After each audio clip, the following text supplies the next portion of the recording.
La pioggia incessante fa aumentare il livello dell'acqua. Ecco la situazione oggi a Schiavonea: strade trasformate in torrenti, magazzini allagati. Il maltempo ha colpito in particolare la Calabria ionica, situazione difficile soprattutto tra le province di Cosenza e di Crotone. Numerose le criticità nel centro abitato di Corigliano Rossano e lungo la costa. L'acqua ha invaso diverse strade, raggiungendo anche i piani inferiori di alcuni fabbricati. I vigili del fuoco sono intervenuti per soccorrere invalidi o anziani impossibilitati a lasciare le loro case a causa dell'acqua e automobilisti in difficoltà. Ecco invece la situazione nel Crotonese. La statale 106 è stata temporaneamente chiusa al traffico all'altezza di Strongoli per un allagamento dovuto proprio alle forti piogge.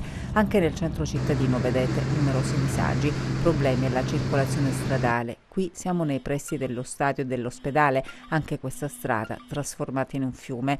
Impressionante. Guardate cosa succede invece in alcuni esercizi commerciali. Si cerca di liberare i locali invasi dall'acqua, ma la strada è completamente allagata.